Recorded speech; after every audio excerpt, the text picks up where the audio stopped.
man, off to such a great start against Paul Craig, and then he got submitted, man. But if he could take that same game plan, that same approach, and just apply it to Alexander Gustafsson, I can actually see a finish happening here. And that's a tough thing to say because Alexander Gustafsson, he's been finished 5 times in his 25-fight career. So do you want to see the old dog get put out the pasture? Absolutely not. Is that the reality of the new game that it is in 2022? Yeah, that's the reality of it. But Alexander Gustafsson could also be formidable. And I think there's a reason why the odds are minus 185 in favor of Krylov, plus 165 comeback for Gustafsson, brother.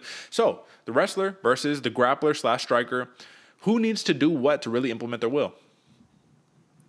Man, I'm thinking, honestly, I think Krylov will have an easier time implementing his will. So I'm going to take it from the side of Gustafsson right here. What does he need to do? Start fast, start hard, get Krylov on that back foot. Because when Krylov is on the back foot, he's not as dangerous. He's not as flowy. He doesn't have the same kind of things. He has this very dominating pressure that Krylov likes to put. Powerful in the top position, powerful on the front foot. If this dude's leading the fight, even if he's eating punches, because homeboy Krylov can eat punches all day long, but if he's on the back foot, they're a little slower. He's a little less on it, if you will. You know what I'm saying? So that's what I think Gustafsson needs to get done right here, man. Put Krylov up against the fence. Put him in a situation where he feels like he needs to be pressured and react and get things, get his brain working a little bit. Because if he's the one controlling the fight, man, Krylov, I can see him running away with this. Like you said, Derek, I can see a finish here if Krylov has the same kind of fight he had in his last fight against a Paul Craig, especially without the finish threat that Paul Craig does present. Because the triangle choke or any submission Paul Craig hits, we're going to talk about in a bit. Homeboy is absolutely dangerous.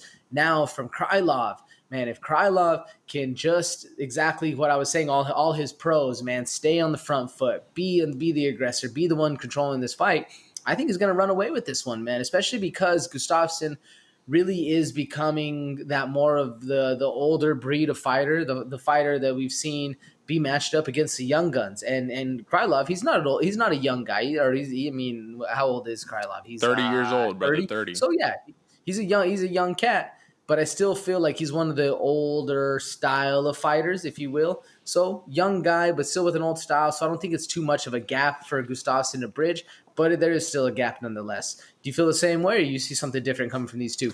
I mean, Krylov, 27-9 in his MMA career, 30 years old. Brother got a lot of experience. I think the game plan for Krylov, everything you said, I basically more or less agree with. But I think that if you're Krylov, Alexander Gustafsson, he's going to try to box you up, right? That's one of his specialties. He's got the longer reach. You need to close the gap, close the distance, grapple him up, and then put his butt on the floor and work a submission. And I think that's how the fight's going to play out. If you look at the submission prop, it's plus 235. It's the lowest odds that he has out of all the methodologies of winning. I think that is the way. Take his back, choke him out. If you look at Alexander Gustafsson, his last 2 losses have come in the form of submissions. Armbar and rear naked choke. The loss before that was a TKO loss. So that's the game plan you have to implement. And Nikita Krylov, his last submission victory was against Ovin St. Preux, who, this is St. Preux, the St. Flu choke. You know what I mean? This is a good grappler himself. So Krylov can definitely do it. If you look at his fight against Magomed Ankalaev, there was a lot of those grappling exchanges in there, man. So this is going to be definitely a head-on collision. But I do think that if this stays out at range and Krylov, he's going to have to use his kickboxing to try to mitigate that reach advantage that Gustafsson has.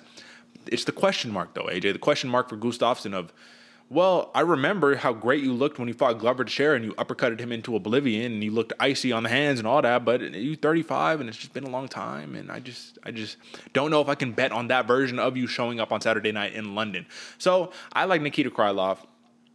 I think that if he wants to win, he's going to have to really focus on the grappling. He's going to really have to double down and just try to initiate that. But let me just ask you this, man. It's round 3, and these two are going at it. If it makes it that long, it's round 3. These two are going after it. Who has more gas tank in those last 3 minutes of the last round?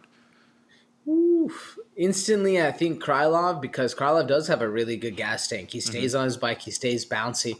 But Gustafsson, something about those late rounds of Gustafsson, he pulls through, man. He does pull through. He's a dog, but I still think Krylov personally. What about you? Yeah, I think Krylov, man. I just think it's more active fighter, right? And he's not the most active fighter, but more active fighter. He's doing it big right now. Yeah, man. I just think that he has everything kind of in his favor, momentum in his favor. Gustafsson for the layoff. It's just going to be a tough way to bounce back, especially against a caliber dude who Nikita Krylov does not have the name value. He does not have the name power, but he's just as skilled as all these other guys. You know what I'm saying? So I like Nikita Krylov by submission, and I'm taking the under on 2.5 rounds. So I'm taking the under right there. Plus 235 for that submission, brother. What are you taking? I'm with you. Nikita Krylov submission. Man, I'm going to go late round 1. Okay.